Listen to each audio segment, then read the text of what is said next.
ஒரு ஃபேமிலி இருக்குது. அந்த ஃபேமிலிக்கு வேண்டப்பட்டவங்க இன்னொரு ஃபேமிலி வராங்க. வரும்போது அவங்கள பக்கத்து நேர்பை கோயிலுக்கு போகிறாங்க. கோயிலுக்கு போயிட்டு வந்து இவங்க வீட்டுக்கு வந்துட்டு போகிறாங்க. இவ்வளோ தூரம் வந்தால் நாங்கள் இவ்வளோ கோயிலுக்கு போயிட்டு உங்களுக்கு வரோன்னு வீட்டுக்கு வராங்க. அப்போ வர்றவங்க அந்த ரிலேட்டிவ்ஸாக வர்றாங்க இல்லையா, வர்றவங்க அந்த வீட்டில் கணவன் மனைவி வந்து ரொம்ப அன்பாக அந்யோன்யமாக இருக்கிறாங்க. அந்த குடும்பத்தில் அந்யோன்யமாக இருக்கிறாங்க. இது நான் கிளியர் வாயன்ஸில் பார்த்து கன்ஃபார்ம் பண்ண விஷயத்தில் ஒன்று. கிளியர் வாயன்ஸ் விஷயத்தில் கன்ஃபார்ம் பண்ண விஷயம் ஒன்று. அதை நான் சொல்கிறேன். வராங்க, அவங்க வந்துட்டு போகிறாங்க. வந்துட்டு வராங்க, கோயிலுக்கெல்லாம் வந்து போகிறாங்க. கோயிலுக்கு பிடிச்சிட்டு எல்லாம் 2 நாள் தங்கிட்டு பாய் சொல்லிட்டு நன்றி சொல்லிட்டு போயிடுறாங்க.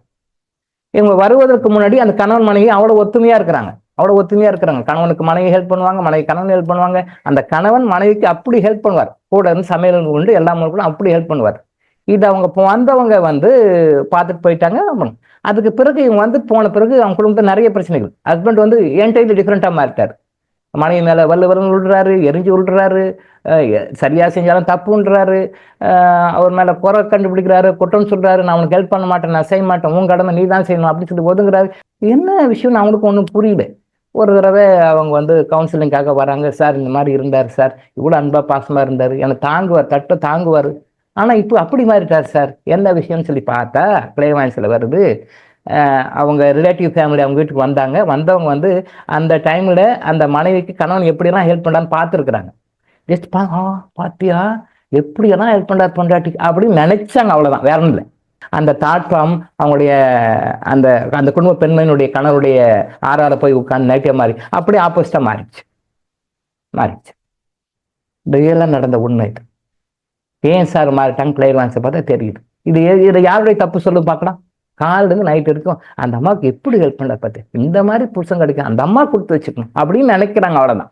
இந்த தாட் ஃபார்ம் தான் அடுத்த ஒரு வாரத்தில் அப்படியே தலைகிட மாறிச்சு. இவங்க சாதாரண நினைச்சதே இப்படி இருக்கே, அப்போ நம்ம எவ்வளோ எதிரிங்களை வச்சுருக்கிறோம்.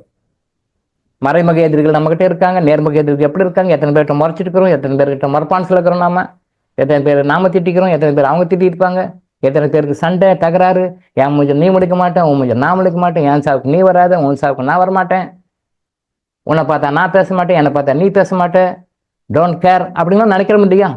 அந்த வாழ்க்கையில் எல்லார் வாழ்க்கையிலும் அது இருக்கும் இல்லையா. அப்போ அதனுடைய நெகட்டிவ் தாட் ஃபார்ம்ஸ் எல்லாம் நம்முடைய வாழ்க்கையில நமக்கு சந்தோஷத்தை தருமா துக்கங்களை தருமான்னு நீங்க டிசைட் பண்ணு.